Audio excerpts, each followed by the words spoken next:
Welcome to Bible Over Brews, deep thoughts fermented over time and text. I'm coming at you, Aaron Kru Juice, Veverka, and I've got Gumbi. Hola.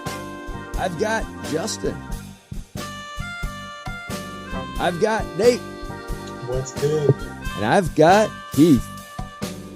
Hang on, guys. I'm going to have to leave. There's a new Taylor Swift album. Is it Christmassy? On that, man. So tonight we are going to start our night with a local vendor. All right. So if you live in the Cleveland area, this is going to be Craving Lilys. All right. She specializes in different pastries and pies, and they're brilliant. I actually went out of my way for Thanksgiving to pick up. She has flan. She has cheesecake. And then she has a flan cheesecake. And that was brilliant. That was just simply brilliant. She combined the two to create just a delicacy I had never thought of before. Oh, and yeah. It's a translation issue. They call it manna. That's what it is. Right. And so we are going to try real quick. This is her coquito, which is made right here in Cleveland. And again, if you're on Instagram especially, she posts all of her stuff on there. Look for Craving Lilys. Coquito. Coquito. Here we go. Cheers. Cheers. What do you think? It's beautiful. Yeah. Yeah. This is, for those who don't know, coquito is a cultural favorite of Hispanic communities, especially among the Puerto Rican, the Boricua, right? Yep.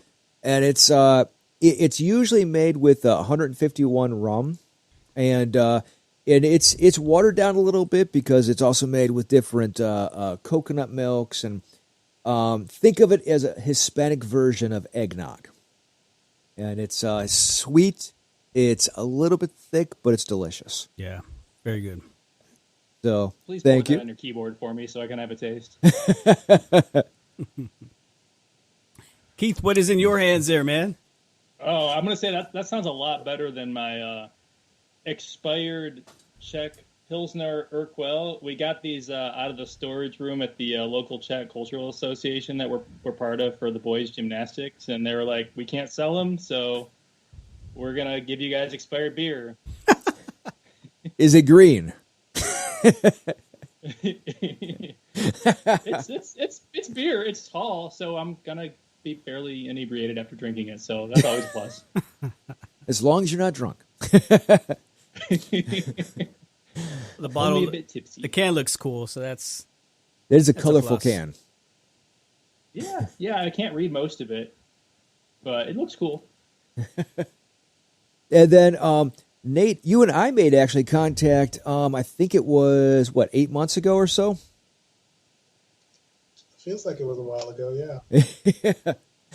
And by the way, I very much enjoyed your post over at Bishop Aaron's site.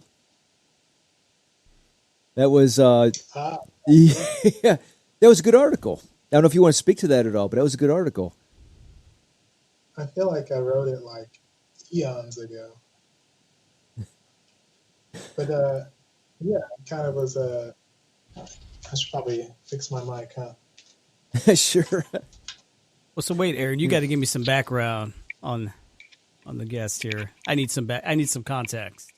Yeah, we're going to be moving towards that. Okay. So, and Justin Farr, you have a brilliant blog I've seen, and I've already been reading through, which, again, I'm very impressed by your conversion story because I can relate to your story of conversion. It's very similar, and I think as you explain it, I think Gumbi will actually see I was along a very similar path. Mm-hmm. So, do you want to talk about your blog at all? And Go ahead. I was going to say, and we'd like to hear about your background because you have a very interesting background that you're currently engaged in as well. Okay. Yeah. So just like you said, my blog is a larger part of my apostolate called Black Catholic, and what Black Catholic really is, it's just like my own kind of like like way of expressing myself as a Black Catholic, and also spreading like Black Catholic history, Black Catholic saints, various aspects of Black Catholicism, and and my apostolate is on not only my blog is on theblackcatholic.com, but I'm also on Facebook and Twitter. If you search The Black Catholic, I should be like probably one of the first things that pop up on there. And again, like um, it's just me expressing like different aspects of Black Catholicism there, and the big hope, and also like the apostolate is something that was been on my mind for years, and I finally started to do it in 2018, and so I've been on it for 2 years, and and, and again, it's just like just been active for 2 years. First through like my Facebook and Twitter extensions, and then I launched the website later that year in 2018, and so I've just been working at that and just getting that. And the big hope for it, the big goal that I have for that is, for one thing, is always evangelization. It's always preaching the gospel. It's always working to save souls, and to ultimately, like, because I mean, as a Catholic, I believe like the Catholic Church is the true church, and so I want to bring as many people into the Catholic Church as possible, and especially Black African American, especially Black and African American people into the Catholic Church. So I do that hopefully by being my own and just be a good example, and to be like and to just spread Black Catholicism, to be like an attractive face, or through my content being attractive in some way. So it helps to kind of brings people to ask different questions, and especially Black people to ask different questions about, okay, hey, it's a Black Catholic. Let me see. I don't know too many other Black Catholics, so let me go investigate this a little bit more and see what it's about. But I mean, but that in a nutshell is kind of what I'm going for. Yeah. And also through my mic, I hear like an echo. Is that like? You're fine on this side. You sound good on over Yeah. here. Oh, okay, good, good. All right. I was just texting you about that, Gumby. I was hearing that too. Yeah, on this side you're fine. Go back to Nate. It looks like your mic was fixed. I'd like to hear more about your background too. Yeah. But especially starting with your media and your article, and I would like to hear about that initiative you're starting. Yeah, so when you mentioned the Bishop Barron article, I kind of had to pause and think about it for a minute, because it was one of the first articles I wrote as a Catholic, and it was a result of another article I had written for an outlet called Where Peter Is back in late 2019, because I was about to get confirmed, and someone saw it from Bishop Barron's team and invited me to come write a piece for Black History Month with him. And so that's what I did, and it got me even more exposure. And then I just have been writing articles ever since on Black Catholicism, and also my own journey of conversion and growth in the faith. So it's been an interesting journey, and it all culminated in about 6 weeks ago. I and a group of other lay Black Catholics started a whole Black Catholic news media site. It's going well. It's called Black Catholic Messenger, and it's keeping me busy, to say the very least. I'm sure. Yeah. Which is a great initiative, because I really don't think it gets enough exposure. Like I know most of my African American friends are Baptist or Pentecostal. There's only a handful of African American families at my parish, so I think that really needs more exposure. So I Absolutely, it's a great initiative, I think. So I'd like to start diving in a little bit. I'd like to hear the background stories, because I know where I came from, and I would like to start with Heath, because he's been on the show for a while, And I don't think I even know why he came back to Catholicism. Be gentle. Be gentle. I was just going to interject before I started the beginning. I used to have a blog about faith, but I made too many people mad, so I stopped blogging about it.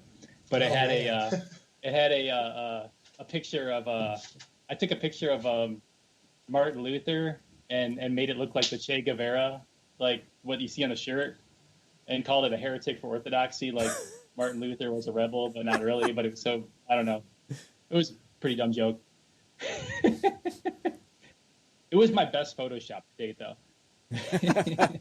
So yeah, where I started off with, I grew up in a Catholic home. You know, kind of the typical 1980s, 1990s Catholic home. Like 65% of our town went to the same church, and went to PSR or Catholic education after public school or whatever. And kind of the typical, we go to church every week, but we don't really talk about our faith that much outside of it. Mostly it's, kind of like, oh, you should learn that at PSR, or kind of just know it. So things started coming off the wheels a bit. Even maybe a little bit before that, I kind of just grew into this sense of like God as like this kind of almighty high, someone you got to keep happy, say an Our Father before bed every night, to keep, the devil away or whatever, or to, keep from sliding into hell or whatever.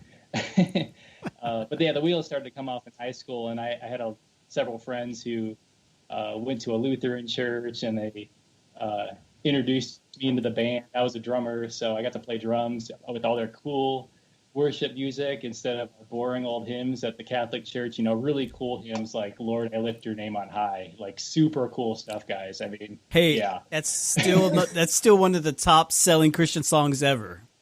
Yes, a classic. Classic. You know what's funny? I found out later, because later when I did come back to the church, I found out that 10, 15 years after I had been playing that song at the Lutheran church, that song was finally picking up in the Catholic church. Like everything Catholics do in America, it's usually like a decade after Protestants do it, and music is definitely a big part of that.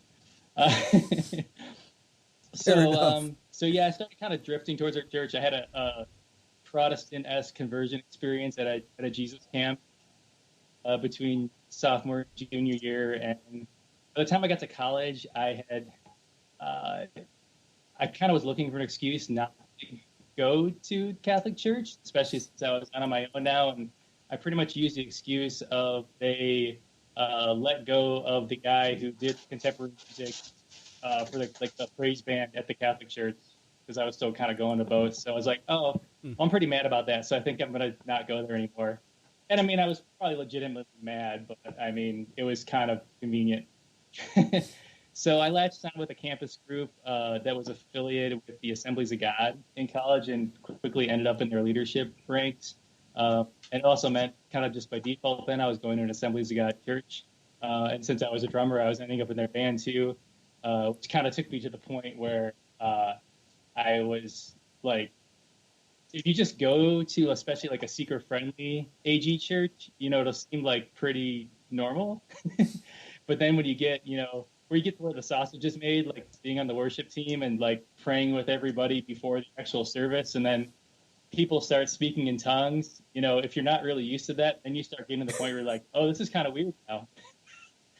And no offense to anybody who's a charismatic, whatever, but I don't know, I'm not. Yeah. So, get to the end of college, and I'm still going to this church. I meet my wife at that church. She just shows up one day. Apparently, she showed up in part because our website looked better, and I had helped build our website. So, yeah. Nice. But things get serious, and at the same time, things are starting to feel a little bit weird. I'm kind of getting into that evangelical hangover kind of feeling, like this doesn't feel like enough, and I'm kind of weirded out by the weirder parts. And my wife has a Presbyterian background, so we're starting to talk about our life together and like what church we should go to. We start church shopping a little bit. We end up one day at a the Presbyterian Church in America. It's like the PCA instead of the PC, whatever the other one, the more conservative one. And it ends up being like, we think we're just going to slip in this church and nobody's going to notice us and we're just going to experience it. Well, no, it's like a church service that takes place underneath a Catholic church. Like they rent the space out and it's like 20 people. So everybody notices us. So we tried that once, but we're like, oh man, this is, I mean, it was okay, but it was also kind of nerve-wracking for everybody to notice us. So we start looking at other churches.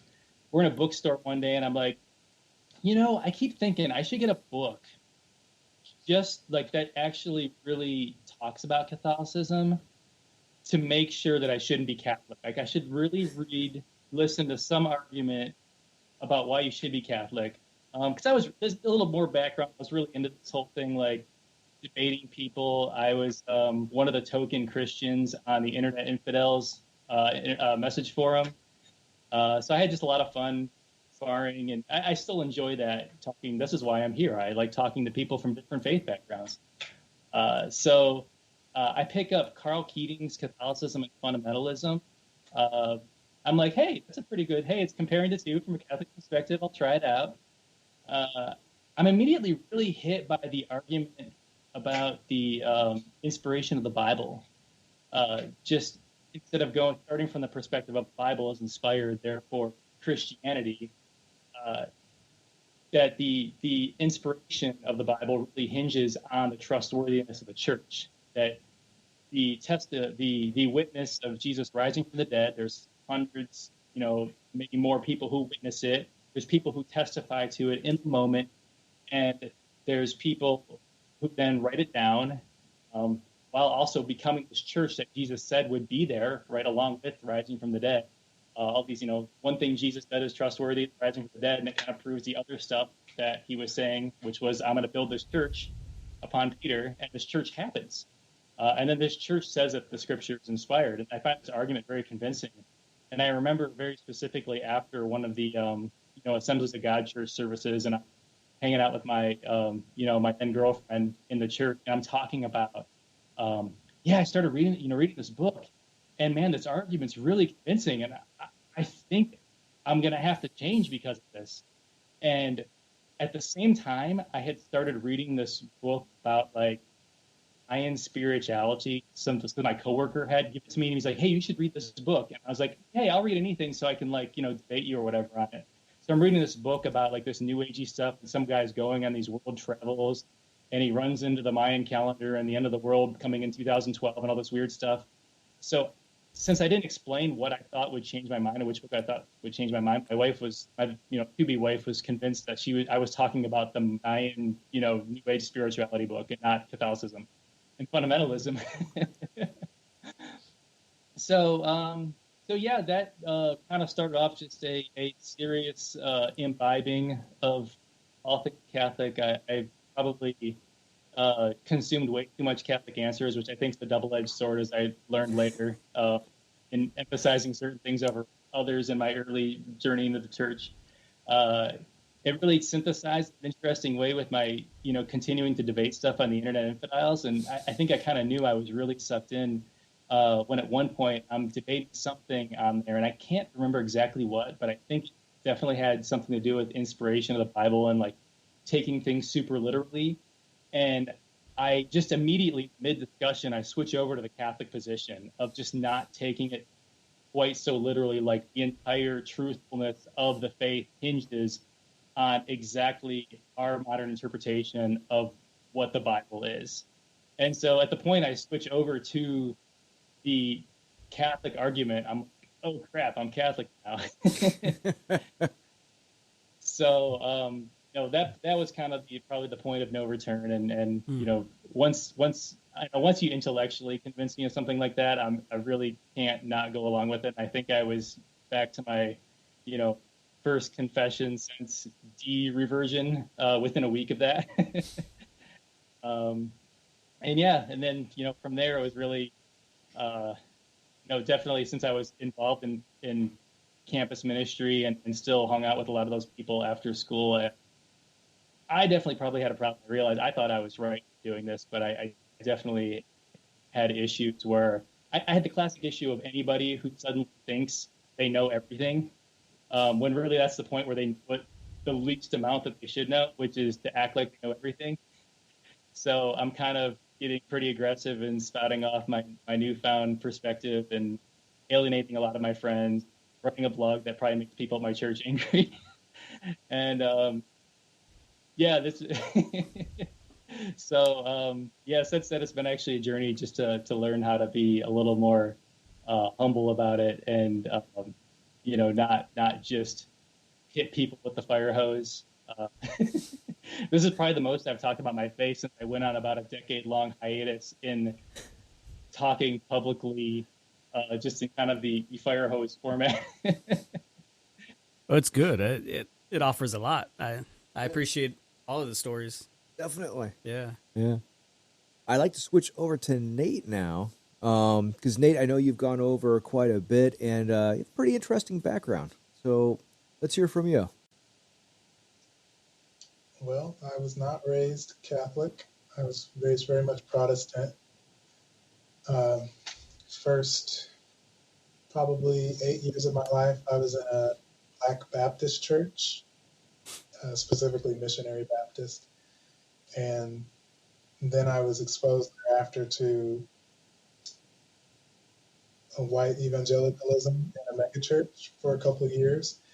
And then it was back to the Black church in a United Methodist Church congregation that just happened to be in the middle of the hood and was totally Black. And I was there for the next decade.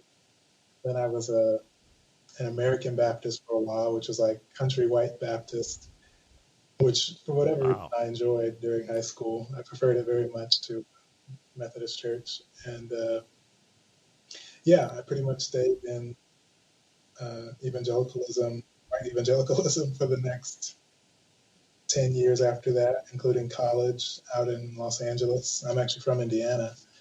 And so I was pretty standard in Protestantism for a good while. But a couple years out of college, I started to have some questions, especially after I went to seminary for a semester here in New Orleans Baptist Theological Seminary. And I kind of started to see the inner workings of a Protestant denomination. And it kind of freaked me out. I was like, why does it feel so much like a business? Like people trying to climb to the top and hold on to power and keep this huge money bag basically intact. And that turned me off really bad. And so I gradually started to fall out of the church, really in general, not from the Christian faith, but from organized church.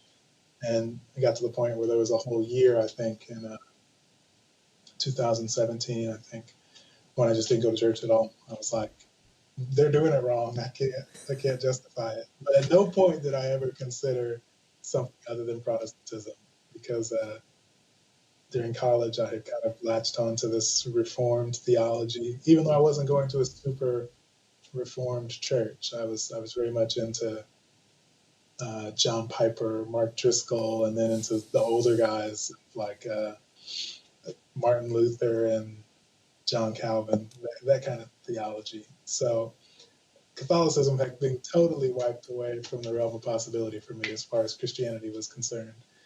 And that was just layered on top of ignorance that I had grown up with before college about Catholicism.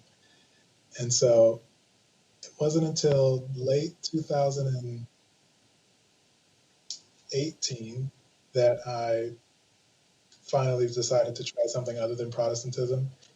And this was after, going to the absolute outer realms of Protestantism. I was going to a house church at that point, after I finally came back to somewhat organized religion. And but even in the house church, I was like, something is still missing. This isn't that much different than the big Baptist churches I used to be in, or the big mega churches I used to be in. And so I tried out Eastern Orthodoxy on Christmas Day 2018, the first time I'd been to a non-wedding church service outside of Protestantism. And Actually, no, that may not be true. I think I went to one Catholic mass where I wasn't paying attention and was like, "This is satanic" or something. But it was the first time I attended a non-Protestant service, and I was actually trying to explore and figure something out for myself. And I was blown away. Like, it was this not so large Russian Orthodox tradition church, icons everywhere, and not far away, like right up on you. Like, you're sitting next to a bunch of icons, and there's icons on the ceiling and icons on the walls. It's just, it was wild. And, you know, I knew Catholics had statues and stuff similar enough to that, but I had never been so close to it, seeing people use them and pray with them. And I was like, okay, something, I gotta figure out what's going on here. So I started to meet with the priest there to ask him all the questions I probably should have asked a Catholic for the first 28 years of my life, then just never did. And he pretty much gave me the lowdown on non-Protestant theology, pre-Protestant theology, history, and everything that I wasn't open to learning about before. And it's just started to make sense, started to click. And I was just about to become Eastern Orthodox before I was like, you know, what about Catholicism? That one thing that I was, you know, so opposed to for the first 2 decades, almost 3 decades of my life. Because I had no exposure to Eastern Orthodoxy before 2018. There wasn't an Eastern Orthodox church in my hometown, I don't think, until a couple of years ago. So I started to explore Catholicism for the first time in a real way. And eventually I discovered Black Catholicism. And that kind of opened up a whole new dimension for me within Catholicism, because a lot of my reservations about it were the fact that, you know, Black people are Catholic. And I'm a Black people. So I had to get over that really quickly. And after I decided that I was going to become Catholic, I discovered that my mom's family, who she had been separated from because she was adopted as an infant, they were actually Catholic. So I learned that my maternal grandparents and great-grandparents were all Catholic, that my aunts and uncles that my mom had only recently reconnected with, cousins as well, a lot of them were baptized Catholics. And this was my first knowledge of Black Catholics in my hometown, were members of my own family. It was crazy. Wow, that's even cool. one of my uncles, who I actually had a slight relationship with, I never knew he was Catholic. And so yeah, this all kind of hit me as I'm deciding, yeah, I'm gonna be confirmed in the Catholic Church. And I want to say 6 months after I pretty much started to affirm Catholicism, I was confirmed myself. And this was in San Francisco, December 2019. So not that long ago. The anniversary was actually on the 8th, the Feast of the Immaculate Conception. And yeah, now I'm as Catholic as I want to be. I'm loving it. That's awesome. And it's funny because so many people don't think that, and yet there is so much of Catholicism that is based in the old, in the old African world, right? So and people don't see that. They don't see that side of it because all they see is the European side of it, right? Yeah. So, and that's often that's all the church is willing to display, but yeah, that's changing, I hope. I think drastically, and I hope all of this helps with that.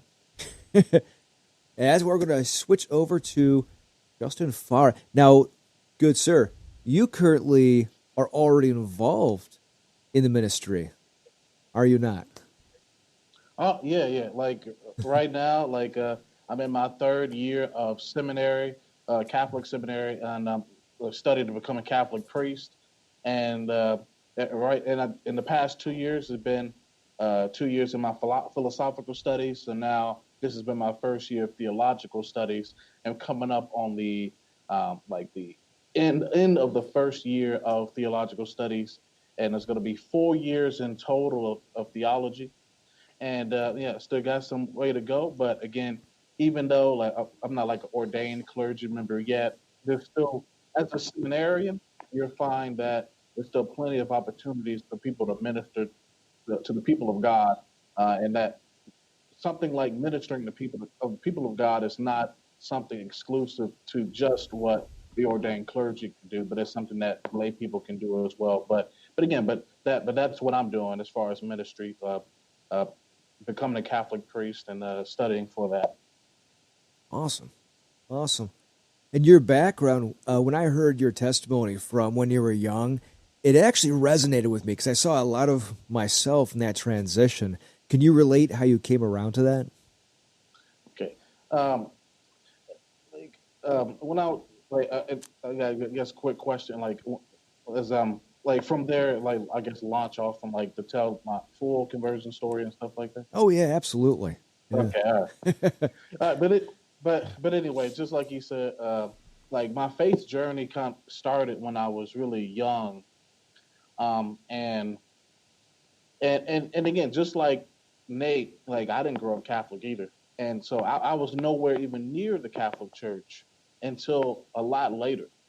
And but where I was, I mean, and really nowhere near church, really, from before age 8 and 9.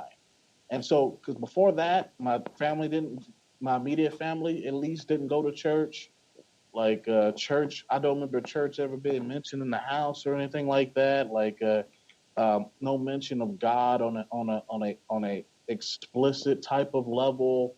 No prayer before meals or anything like that. And there's like the only mention of God maybe was like culturally.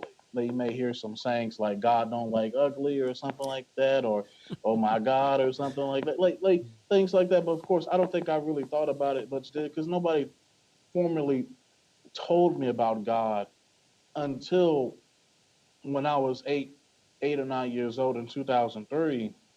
My mom just to this day, like there's still an element of which I described as like randomness to it, because before then there was no mention of God or church or anything like that. But then, like we started going to church, just out of the blue, and and for a long time I didn't quite know why my mom did that, but during this time we just started going to a church, and it was a Black Baptist church.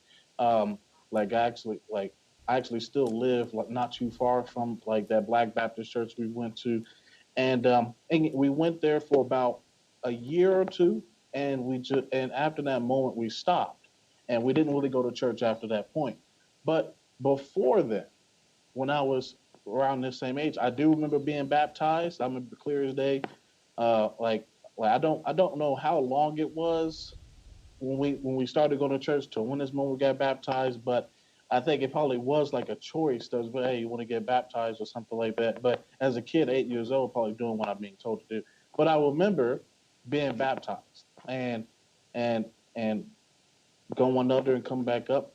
But as a kid, I mean, again, I was a typical 8-year-old, 9-year-old kid going to church in the sense that, um, like, of course, there's most Sundays I probably don't want to go to church and stuff, and so like I just wanted to just sit back home playing Grand Theft Auto or something like that, or like just playing video games or watching cartoons and stuff.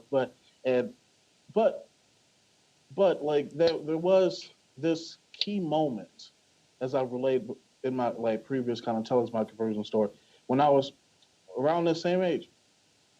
There was a moment in which, again, as a kid, like I wasn't exactly a bad kid or anything like that, like or at least an outrageous kid. Just we did kind of crappy things from time to time. And what happened again? And what happened was that there was this one Sunday in which the pastor was really, I forget what the content of the sermon was, but it had something to do with like living right by God and turning away from sin. It had something to do with that because like I felt some kind of conviction in my heart because of the bad things I was doing at 8 and 9 years old. Um, and I remember having a moment in which I was just running, like I just came up, like just started to cry, and we were running up to the altar and stuff, and probably hugging the pastor and stuff, and just kind of being sorry for my sin. And after that moment, I began, which lasts to this moment, which lasts to today, this awareness of the reality of God, this awareness of the sense that, like, not only God exists, but that I should live my life for him. And and of course, so I can go to heaven, but gradually that became more so because I love God, I love Jesus, I want to be with, I want to have a relationship with him and live in accordance with Christian principles. And so that right there sustained me, that sense, this early sense of Christianity, this early sense of Christian faith sustained me even when we stopped going to church a year or two later. And this was like I said, around age 8 and 9. From age 8 and 9 to about 16, no church. We didn't go to church at all. And as far as in my immediate family, still really doesn't go to church. But again, there was no reason why.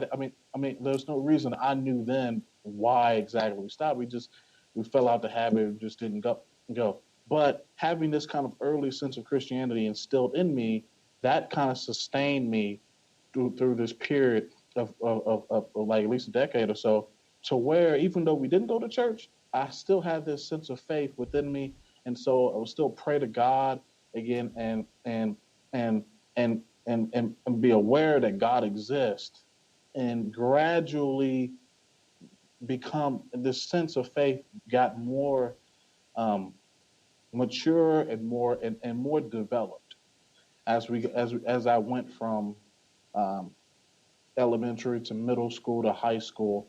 And it was during this mid to late middle school into early high school that really my faith became alive in a real true sense. And this was still within overall Protestant context. And what happened along this time was that the internet happened, really. And what happened is that we got a computer in the house for the first time. And so when we got a computer in the house for the first time, I was able to encounter Christianity out there, and also at the same time encounter internet atheism. And this was around 2006. So this was just around the birth, the birth of the new atheism movement. So Richard Dawkins had his book, The God Delusion, came out this year. It's really like some of the four horsemen of the non-apocalypse. So you got Daniel Dennett and all of them, really getting hot around this time. And so that, and so of course I encountered internet atheism, and so I realized I had this sense of faith. But okay, they're saying God doesn't exist and religion is irrational, particularly Christianity is irrational. And I believe in God and have this faith, and I pray as much as I could at this age. Okay, do we have a response to this? Do we have a response to this at all? Is Christianity is it rational? Can we really believe in it? And so that launched me into Christian apologetics. And Christian apologetics, particularly more from a Protestant or evangelical type of a background. And so, and it was good that I experienced it. Good experience this time. Even in hindsight, speaking as a Catholic, that I encountered particular Protestant voices during this time, because they helped instill within me a sense of the intellectual kind of basis for Christianity. So through Christian apologetics. So looking up YouTube videos and websites and stuff, encounter people like William Lane Craig, Ravi Zacharias, R.C. Sproul, these different Protestant Christian apologists that help instill a vigorous defense of the existence of God and the rationality of Christianity. And so it was during these, and so I use these things to not only kind of help provide explanations for various atheistic objections and stuff like that, but also this allowed me, once I knew there's an answer to these objections, to to develop my own spiritual life as well. And so that allowed me to keep praying and to keep again reading the Bible and developing this sense of Christian faith that I had gotten as a seed way back then. And and again, and this was again, I wasn't still not going to church and everything, and my faith was very kind of privatized in my life because since my family didn't go to church, I was kind of like I was always kind of like unsure about what they would kind of think about believe about like me expressing my faith outwardly, and so I really kept it privatized and developed spiritually privatized, but also again as a Christian intellectual privatized as well.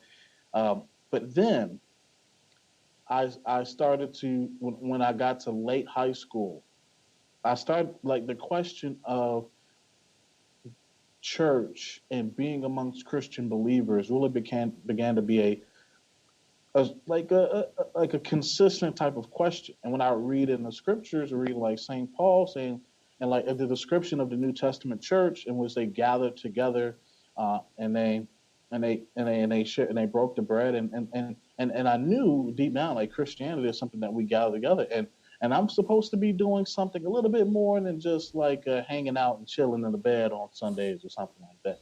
Supposed to be doing like Sunday's supposed to be a little bit more important, like something like supposed to be doing something, and I mean, and then later the kind of like well, I guess I talk about like when I get to it, but that question of going to church really began to be a strong one. But I realized that I wasn't really going to any particular church, and with the advent of the internet and everything, I began to discover the different denominations that there are. So I saw different Protestant denominations, and I also saw like Catholicism as well, and I saw Eastern Orthodox, all these various different Christian denominations, and I began to ask myself the question: okay, like if I were to go to church, which church do I join? And so then, even though I came from being like a Baptist to like the point where it was just like, even though not really practicing that much because of basically what we didn't do as a family, um, I reached this point in which I'll say, okay, I mean, before let me backtrack. Like even before then, I developed this sense of Christianity, and this sense of Christianity was more on a Protestant lens because of the type of the Christian thinkers that I've come across in the material that I've been taken in. And so again, I believe kind of maybe like my belief was very much shaded by Protestant kind of thinking and Protestant thought. Um, so when I began to ask this up the question, okay, what church do I join, or I need to be on the church maybe someday. Which church do I join? I stayed within. I still stayed within Protestantism. Start thinking about that, and and but then like other questions kind of came to mind. Like, and I'm a history guy, I'm a history person, one of my passions, and so like what another question was okay, like the question of history, and it makes sense to kind of do what Christians have been always doing in a sense, but I still ask myself this question within a Protestant lens, and so Hmm. like for this moment of like looking and discerning which denomination do I join, I became like non-denominational, like personally, for the sake of finding another denomination, because I knew there's at least some denomination I had to join and everything. I don't think because I think really even non-denominational is kind of a denomination of itself. I thought then, and so I got to really find some denomination to join, and and then I asked, and then that balanced with the question, okay, what about what I know Protestantism got its start.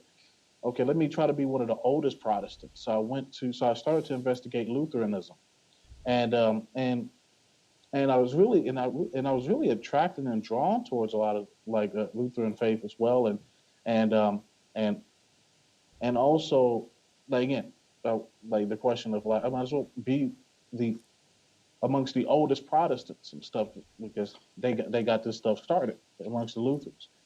So and to weave with that history question, and then also another thing kind of came to mind through my research. I encountered for the first time liturgy and like worshiping God in this very kind of ritual type of way, in a structured way, and that vibe with me too. It's like yeah, if I'm going to worship God, I kind of want to worship God that way. I mean, I don't know, maybe because I'm an introvert a little bit, I don't know, but for some reason, like worshiping God that way, way really kind of clicked with me.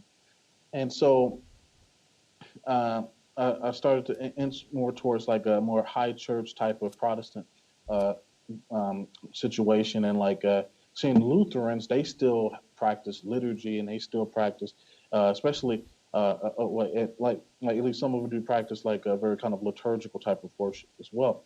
And and as I'm going through this, like I began to, when I was looking at Lutheranism, I began to kind of discover the different churches within Lutheranism. Because Lutheranism is not just one thing, and I saw like three kind of main ones in the U.S. I saw like the Evangelical Lutheran Synod, I mean the Evangelical Lutheran Church of America, the Missouri Synod, and like the one in Wisconsin, the Wisconsin Evangelical Lutheran Church, I believe it's called, and and because of my kind of formation I received from like strong Protestant Christian apologists like William Lane Craig and company, I developed a strong sense of Christian orthodoxy. So it was believing in the Trinity, like as far as on the theological end, believing in the Trinity, believing Jesus is God, and et cetera. And then on the moral end, believing again a marriage between one man and one woman. Again, abortion is wrong, and so on. And so I took these things. I took history. I took liturgy, and I took like Christian orthodoxy, and evaluated the churches, the different denominations. So when I was looking at Lutheranism, that's how I evaluated Lutheranism. And I really wanted to join like the more like orthodox kind of Lutheran side to see, and everything. And for me, I was really looking into the Missouri Synod. And for a good while, I was really contemplating becoming a Lutheran. But the question of history started to kind of nag me a little bit. And the question of history began to be important. I began to ask myself the question, okay, if Christianity is 2,000 years old, I keep hearing, okay, what were the earliest Christians were doing? Because I knew history class and my own research that Martin Luther and the Protestant movement got its start in the 1500s. But if Christianity is 2,000 years old, then Protestantism, at least from a historical standpoint, is only telling half the story. What's going on previously? And so I began my investigations, I began investigations on a historical basis. Then I saw how Protestantism as a whole, there's no one Protestant church. There's various different Protestant churches. And so there's a lack of unity that's within Protestantism in general that I began to notice. And I also began to notice how there's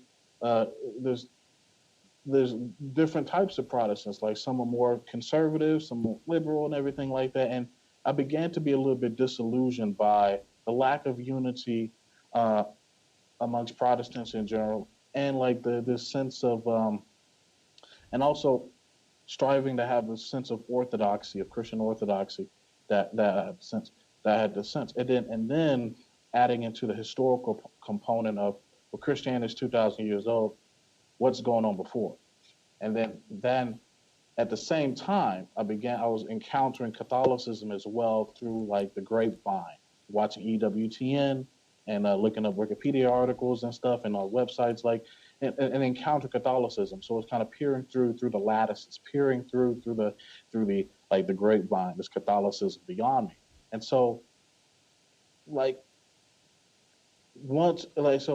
pulled me, and so I experienced the kind of gradual pulling out of Protestantism in general when even I was looking at Lutheranism, began to think, well, looking into history, I began to see a lot of the things that the early church was doing, early Christian believers are doing and practicing, were more present within the Catholic Church. And I began to see, okay, if I'm going to believe and practice anything, I need to do it with the earliest Christian churches were doing, what the earliest churches were doing, because they're closest to Jesus, they're closest to the apostles and everything like that.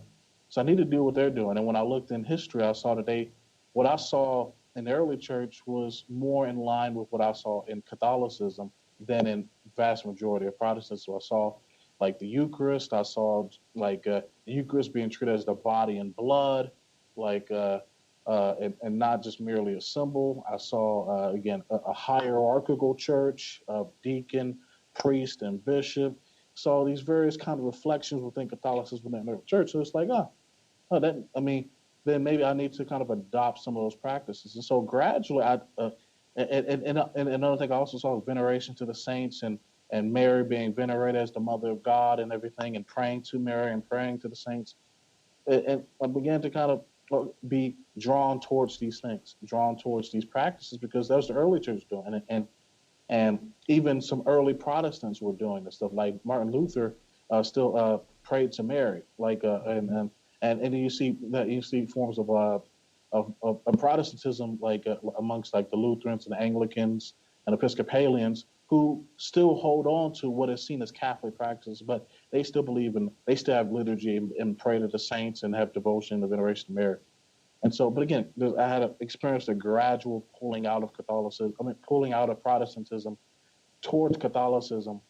And ultimately what drew me to the church was three kind of reasons, with a fourth coming out after I was already Catholic, and I began to ask myself the question, why am I Catholic instead of Orthodox? Because I didn't look into Orthodoxy as much in this early point. But what started that is, again, I remember, okay, one of the last kind of strings that was kind of holding me to Protestantism was the issue of justification, and seeing that, okay, Protestants like argue that, again, we're saved by faith alone. And I began to like look the arguments on both sides, and I came to the conclusion that that Catholicism seems to be right. We're saved by grace, of course, by grace, always by grace, but through faith and works. And I began to see like the Protestant kind of perspective. We're saved by faith alone, but works still plays a role, just not in the justification factor. Ultimately, I began to see that as various kind of arguments, like to try to still include works, that began to see just mainly a reason to still try to get works in on the back end, because works still plays a role, but without works, faith is dead. But we're only saved by our faith. But the works still got to be there to prove the faith. And so I just began to say, well, you're still trying to have works, but trying to get it in the back door. And if we're going to have works, we might as well have faith and works together under grace. And so that opened up the door. And so then it got to my three reasons why I was pulled towards and chose like the Catholic faith in general. One was the historical factor. Like I saw the Catholic Church proclaim itself to be 2,000 years old, and me seeing that in history.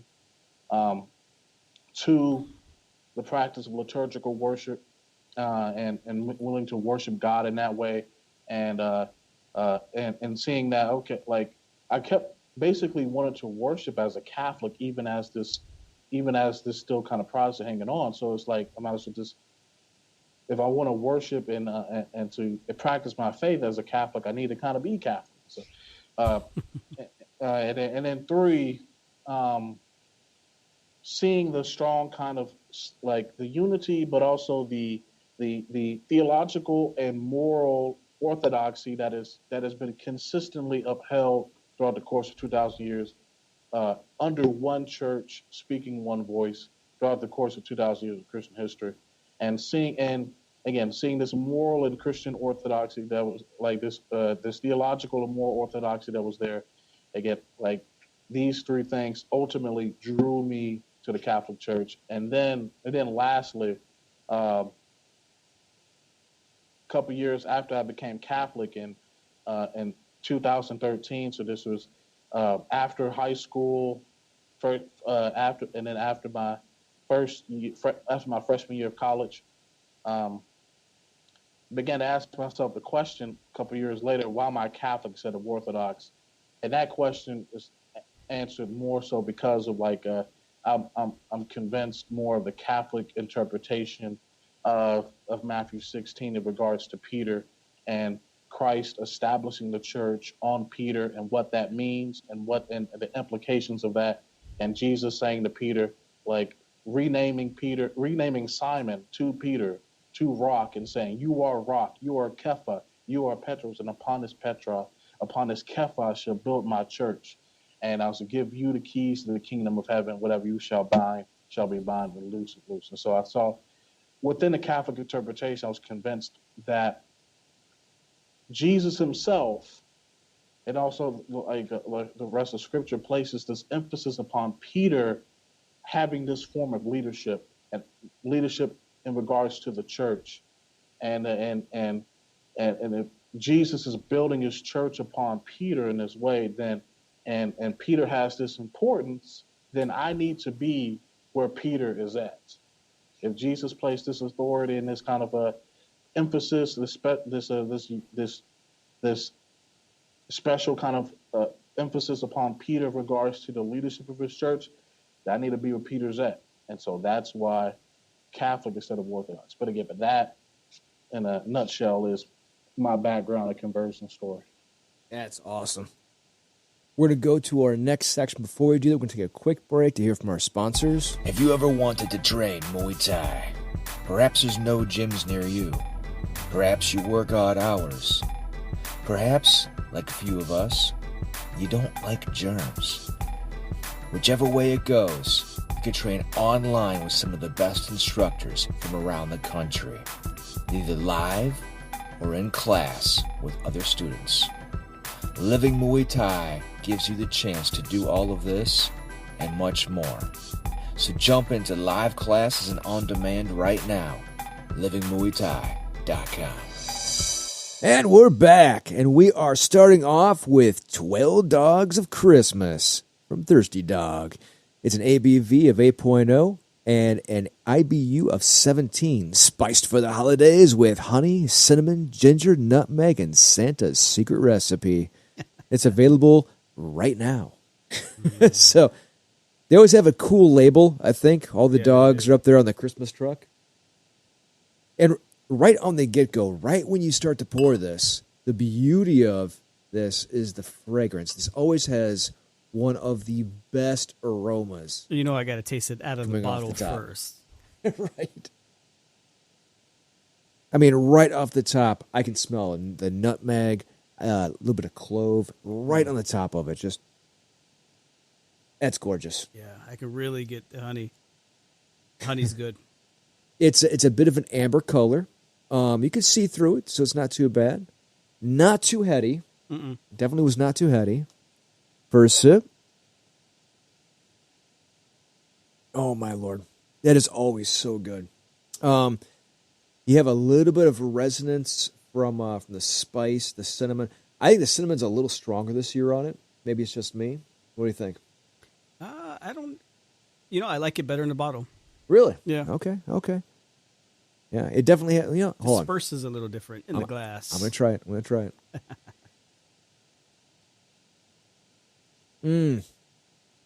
Okay, I see what you're saying. I just feel like it's more focused. I see what you're saying. Yeah, you know what I mean. I do. I definitely see what you're saying. Yeah, I think different flavors open up. You're right. Between the two, I definitely taste more honey out of that than when I do in the glass. Yeah, I taste more of the cinnamon in the glass. Yeah. So yeah, I get it. There's not many beers where the color comes through on Skype like that. Yeah. But that one is definitely an exception. It's beautiful. It's great? It's a beautiful color. Yeah. That is the most Skypeable beer I've ever seen. Yeah, it really does have. There's a lot of Christmas ales out there, but one of my favorites has always been 12 Dogs. It's very well balanced. It's very aromatic. It's just one of the best out there. Yep, it's great. Yeah, you can't go wrong. Is it also local? It is local. Yes, it is. In fact, the original brewer came out of a different brewery to start this one. I don't know how much of that we could tell, but it may have started with Great Lakes, and then he moved on. Ooh, snap. Yeah, so right now they're at Akron. Yeah.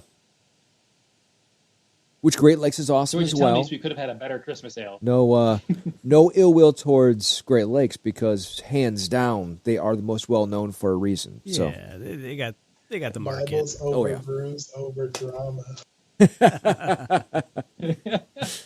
Yeah, There's actually a lot of that here. I mean, you see a lot of the breweries competing with other ones. Hands down. Certain brewers leaving certain breweries to go do their own thing over here because they want a little bit more control. yeah. It's It's very denominational. a beautiful thing. So you want some of the Protestant Reformation in the breweries. Too much unity, man. I won't drink the beer. I knew there was a reason that started in Germany. Oh, Hey, where's our bell? Who's the Pope of Cleveland beer then? Yeah, that's a good question. I would probably still say Great Lakes. yeah. I'd say hands down, Great Lakes. I'd say hands down, Great Lakes is probably the most well known of the Cleveland beers. Although there are a few catching up. 12 Dogs is well known. Thirsty Dog, and then on top of that, you do have Platform, which unfortunately was just bought out. But We won't mention by who. anyway, very well known. It was at a time the fastest growing brewery out of Akron after Great Lakes. Mm-hmm. So, but we definitely have a large market for Sibling that. Here. Revelry, Oh man, Sibling Revelry is fantastic. Noble Beast, Yep. Noble Beast. Mastheads is my personal favorite. We Mastheads. love Mastheads. So, yeah, maybe those are As like. you can tell, there's not much to do in Cleveland besides drinking. So it's a great market It's for that. 2020, man. We're in quarantine. And do Muay Thai.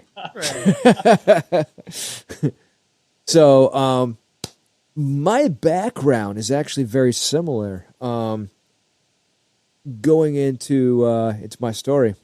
So, I was actually baptized into the Catholic Church as a baby, and then subsequently pulled out by my parents as a small child, and they took us into like the Assemblies of God, the charismatic churches. Sorry.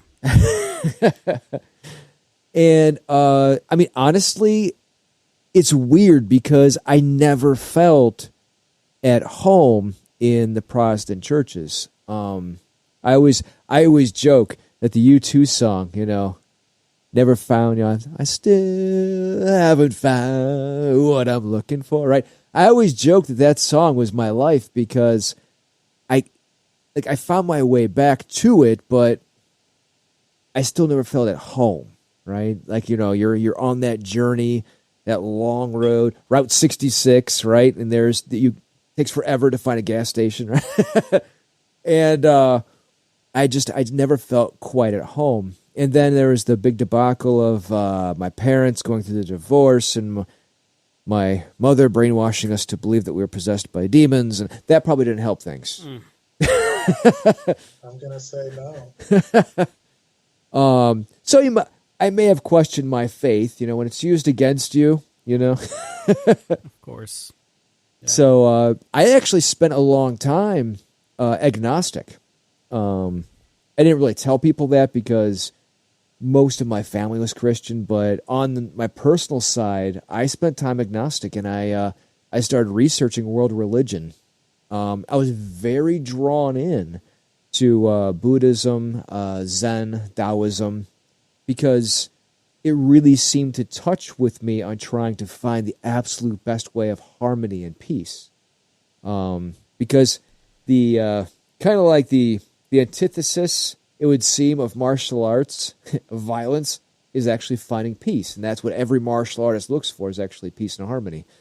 It's ironic, but that's the balance that we have, the yin-yang, right? And it was ironically through that I started stumbling upon writings of Christianity. C.S. Lewis, it turns out, was actually a Taoist philosopher. And he wrote about Taoism. I was like, wait a minute, I love C.S. Lewis. I know he's a Christian. How was he writing about Taoism, right? So then right? It's so I was like, well, I wonder if there was anybody else, right? And I stumbled upon this guy, Thomas Merton. Who's this guy, right? And it turns out he was also a Taoist philosopher, right? So I started diving into some of Thomas Merton's writings. And so this led me back to Christianity, but because I've been brought up with my parents who were very anti-Catholic. They were very, very anti-Catholic because obviously that's the devil. So I did not want to go in that direction, so I just kept slowly pushing my way through different denominations over the years. And even at that time, I was really only a Christian by name. I wasn't really living a Christian life. I was very secular in my life. I had 2 children out of wedlock. You know, I wasn't really living. I wasn't hurting people. You know, I still tried to live as a good person, but I wouldn't call myself a heartfelt, stout Christian, right? And then the year I met my wife is actually the year that I was also trying to become a good, hearty Christian again. And she was Pentecostal, and I started going to her church. It was fine. It was okay. I still did not want to engage in anything that was going on there because up front they were like getting slain in the spirit and talking in tongues. And I was like, yeah, guys, I'll work security at the back. So I didn't want to deal with all that stuff at the front because that just didn't see. In the Bible, let's face it, in the Bible, there's only 2 people that get slain in the spirit in the Bible, and they never get up again. So I didn't want to deal with that side of it. So then we left there eventually, and we went to another church. It's one of the Ohio mega churches, and again, it was fine, and they were good, but still wasn't my thing. And so then we moved to a smaller church. It was close to us. Because I did like what the pastor said there, because it was copacetic with the scriptures. So I was like, okay, that's cool, all right, because at least this guy's biblically sound. Because at the other church, we spent 2 full Sundays on one Greek word. And he related everything except for scripture to that one word. Superman, the X-Men, I mean, everything else about that, but he did not relate anything in Scripture or Christian history when it came to what that one word actually meant. Expose him. Who is he? Right? It's like, okay, that's cool. I'm a geek. I like the X-Men, but I think there's probably a deeper subset here we can dive into. So we moved to a local church. It was a smaller church, but at least it was gospel sound. That was good. And that's actually where we started our original Bible study. You know, we called ourselves the Berean Society, which eventually became this podcast. And actually, if you go back and listen, my journey is actually kind of peppered throughout the podcast, because at the start of the podcast, I wasn't Catholic. So I was originally also going to go into Eastern Orthodoxy. A large part of that was because I was so anti-Catholic. I didn't even look at Catholicism. I had no love of going in there because my father, my mother, and everything. Even though I had taken my grandmother to Mass, it was just to really spend time with my grandmother. I didn't actually seriously look at Catholicism as an option. You know, those are the ritualized people that have no idea what it means to actually have faith, right? That's what I heard all the time. These people are religious, but they don't understand faith. You know, they don't have a religion. They don't have a relationship with Jesus, is what I was always told. You know, these guys are all ritual. There's no relationship. Yeah, that is our common misconception. Yeah. That's fair. Yeah, and that's how I was brought up to believe. And so going into Eastern Orthodoxy, and I loved it, and I still do. I hands down, I still see Eastern Orthodox as part of the apostolic tradition and part of our family. I still see that, and I still embrace the Eastern Orthodox as part of our extended family. But there are certain things that, as I progressed in my journey, didn't jive with me. And part of that was, as you said, they forgot about Peter. So, and that is like, what is it, Matthew 16:18, right? When he goes through and he's talking about, this is where I'm building my church, on you, Peter. And as I'm trying to progress into the Eastern Orthodox side, this keeps sticking out to me like a sore thumb. And I'm like, I can't reconcile these two. So then I actually started going into the Byzantine Catholic, which I actually loved, still do. And actually my heritage is actually in the Byzantine tradition because my family's Czech. The Czech Republic actually they're the Ruthenian Catholic, which is Byzantine. So that was where I was headed to. And unfortunately, my wife didn't like their liturgy. So she was like, and I thought she would love it, right? I'm thinking, hey, she'll love this. This is like the religious form of glee, right? Because everything's sung. So she'll love this. It's religious glee. And but she's like, I can't do this. I said, okay, we'll tell you what, let's do this. The rest of my family's Roman Catholic. Let's go check out the Roman Catholic side. And so we went, and the Novus Ordo was up there, and we went to Mass, and we sat there, and she listened to it, and she was like, okay, I can do this. I can do this. All right, cool. There we go. This is where we're going to be. And that's, in a nutshell, there was a lot of other things that happened along the way, but in a very small nutshell, that was my journey. And a large part of that journey, in between all of this, was this podcast. So this podcast actually exponentially helped me on that journey because we're researching things. Like, for example, you go to episode 2, the canon. Well, the Bible. What's the Bible? Where's that come from? What's the history of that? You find out for almost 400 years there was no Bible. Oops. So I guess that sola scriptura isn't really a thing then, huh? Because there was no sola scriptura for 400 years. So either God screwed up or sola scriptura is inaccurate, right? So, and that also negates sola fide, because for 400 years, that would have been with sola scriptura. So that's out as well, right? So step by step, preparing every single one of these podcasts slowly walked me through into the doors of Catholicism. So it's amazing that history and theology slowly guide you there if you have an open mind. And I firmly threw out any preconceptions, because preconceptions cloud the mind. And as Bruce Lee said, to see a thing uncolored by one's own personal biases is to see a thing in its pristine simplicity.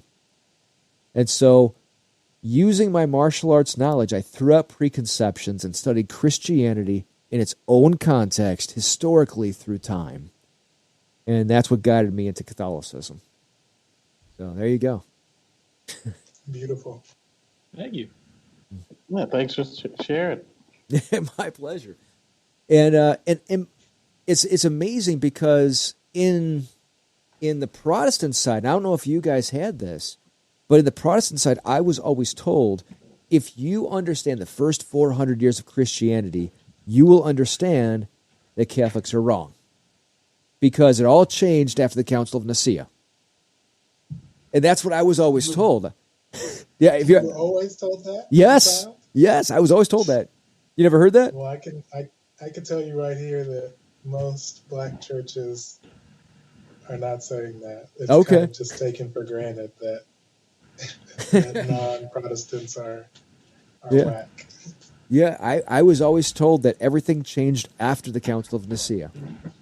But then I ended up going through and collecting like all of the ante-Nicene writings. And I was like, well, that's not true at all. I was like going right back to the very first generation after the apostles, you have people like Ignatius of Antioch, who right there tells you, if they don't say that the flesh of the Eucharist is Jesus Christ, don't even associate yourselves with them. I mean, wow. I mean, that's right after the apostles. I mean, he's taught from the apostles. That's mind-blowing. You know, they tell you that's the flesh and blood of Jesus. And if these people tell you it's not, don't listen to them. I mean, and then you have Irenaeus. It tells you, he says that the seat of Peter and Paul, that is where every church must agree. I was like, wow, that's amazing, because he was taught by Polycarp. So, yeah. You were saying? I mean, another thing. I mean, one thing I did see, going along that same sense, was like the writings of Justin the Martyr, and in his first apology, and describing. And I was amazed when I saw this too, because I think I've been like definitely going to Catholic masses for a good while up to this point, and what he describes in his first apology is basically the structure of the Catholic Mass, and what he's describing to basically the Roman Emperor, and he describes the very structure of the Mass from like the beginning prayers to the end, and within this discussion of what basically Christians at the time practice and believe, he went into describing what the Eucharist is, and it's the body and blood. And of course, like early Christians were accused of cannibalism and stuff, by the pagan world, because like they're saying they're eating the flesh and blood of this of this Jewish guy and stuff, of this guy named Christ and stuff. And so like that was big for me as well, and seeing other kind of testimonies of like early Christian practices that point to Catholic practices and stuff today. Yeah, no, I agree. And Justin Martyr's fascinating because he incorporates so much culture of his time into each one of his apologies. Yeah.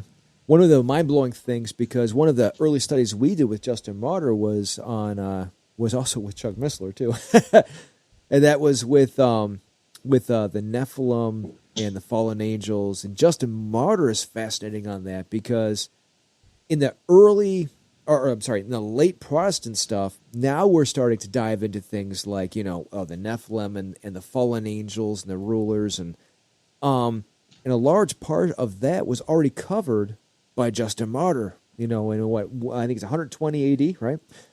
He goes through and he says, well, yeah, the Titans are the fallen angels, and the demigods were the Nephilim.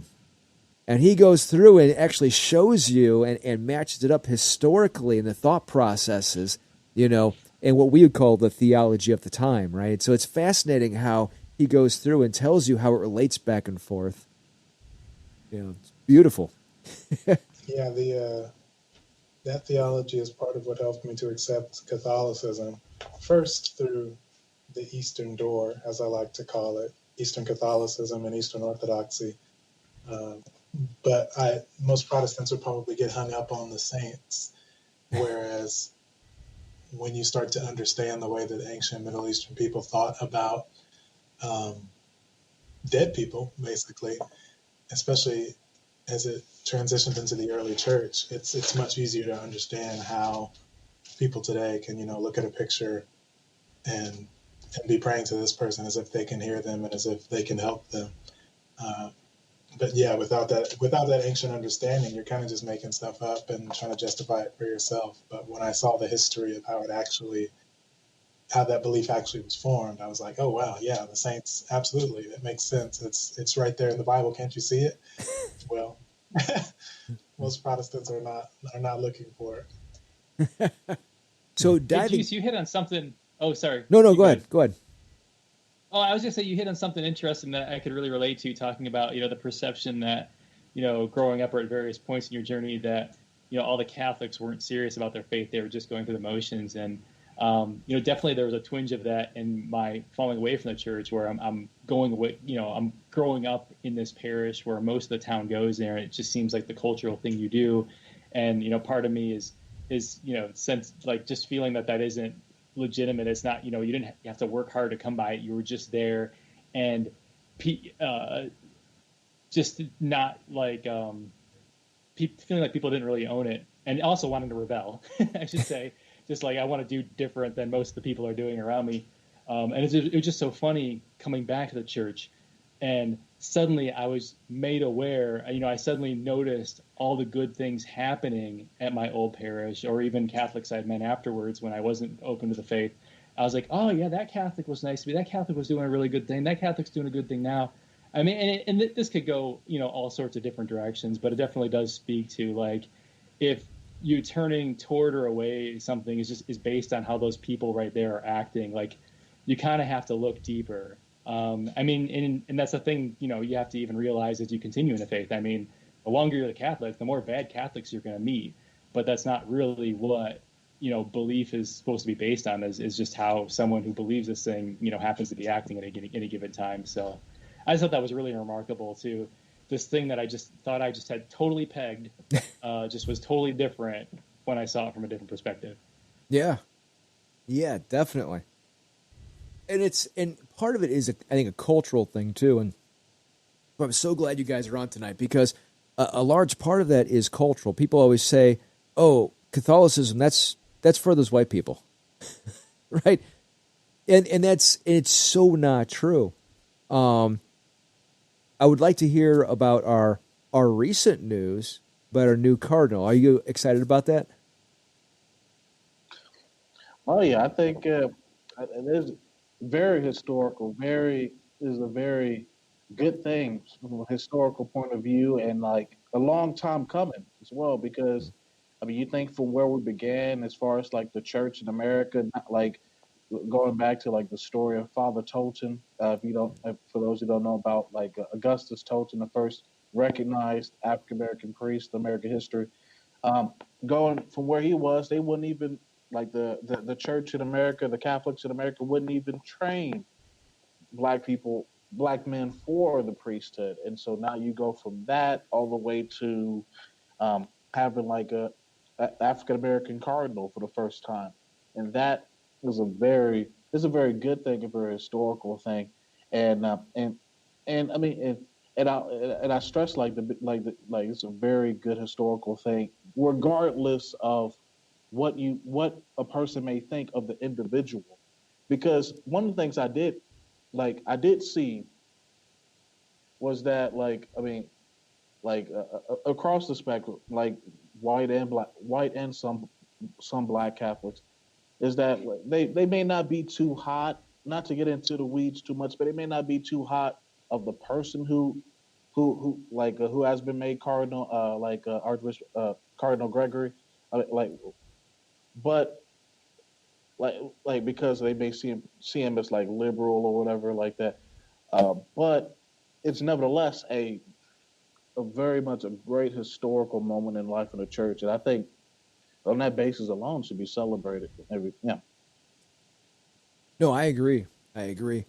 And there's been some beautiful things that were even said by Cardinal Sarah, not in our country, of course, but that I thought were beautiful as well. Historically, though, if you could go back, because you had referenced earlier in the podcast about the historicity of the African influence on the early church. Can you speak to that? Who, me or Nate? I think he mentioned it as well. Yes. Yeah. Either one.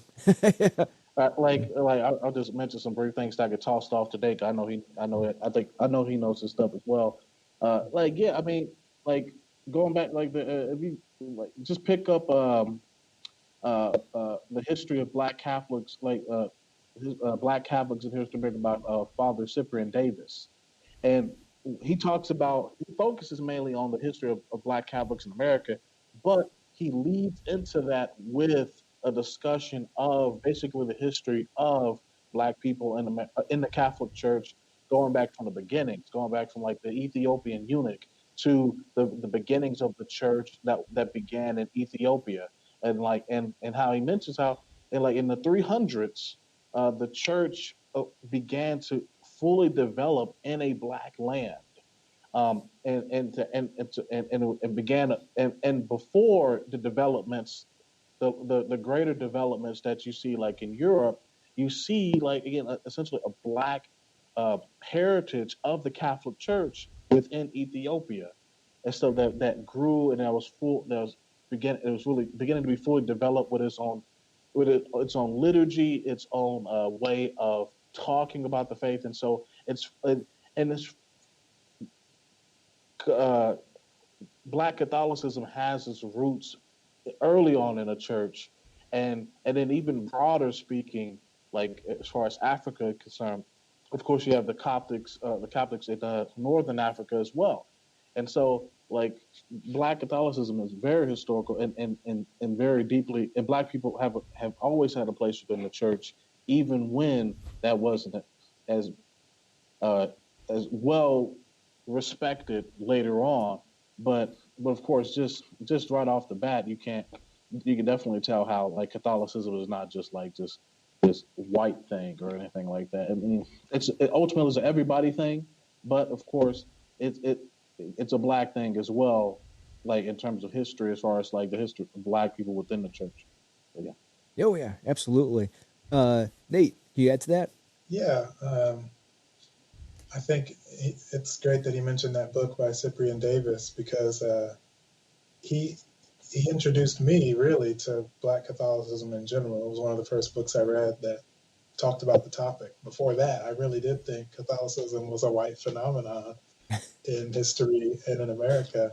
But I think part of the reason people in America might get that misconception is because of the history of Catholicism here, the history of the United States in general. So Black Catholics are not just a major player in overall church history, but also in the history of the American church. And even a lot of Black Catholics don't realize that because of the twin predominant perspectives of history in popular United States knowledge, which is whiteness and also I forget the second part of what I was going to say, but Protestantism. Yeah, this Protestant perspective that erases both Catholic history and Black history at the same time, and so people may not realize the fact that Cyprian Davis brings up in that book, which is that the first Black Catholic in America that we know of was in 1528, and most people don't see America as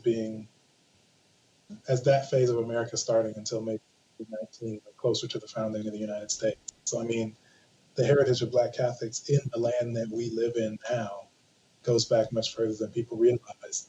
And for the first, 450 years of that, Black people couldn't be priests. And so that affects everything that it means to be Black and Catholic in America today. And people don't necessarily put those pieces together because that history isn't so often told. I mean, if there's the Black Catholics who've never read that book by Father Davis often don't know their own history, the history of their own religious tradition. And so it's important for people to do that reading, and in 2020 to do that Googling and just become more aware of their own history in the church, but also in these lands that we live in now that we didn't necessarily ask to live in. Yeah, agreed. Especially in these times, we've seen so many changes over these last, just couple of decades. Even some of my family members have said, "Well, that's way back in the past," and it's like, no, it's not. It's not way back. Columbus, Ohio, didn't have desegregation until 1979. I was a kid in 1979. It's like they didn't have segregation until I was a kid. So I don't think people understand. They're like, it's not, 100 years ago or 200 years ago. It's so much more recent than people realize. And to bring that together and to heal those scars, we have to acknowledge it in order to move on. It's... Yeah. So I have a question. In light of 2020 and everything that's gone on in our country regarding race and the church, to Nate's comment about the Protestants being that second pillar that you said next to whiteness and how it can erase Black Catholicism. My question is, how come so much more defending from the Catholic Church for the Black involvement in the Catholic Church hasn't been more mainstream in front of Catholic news? Because I haven't seen it. Yeah. I mean, I've seen some of it since George Floyd, but why did it take that for me to become more known? Why haven't I heard this from the Catholic Church a while ago, pushing it out as much as they can and saying, hey, you know what? There is actually a lot more Black influence in our church than you may realize. And maybe if Protestants would have heard that type of message from the Catholic Church first, maybe people would be more open to hear it from the Protestant side, because that's amazing.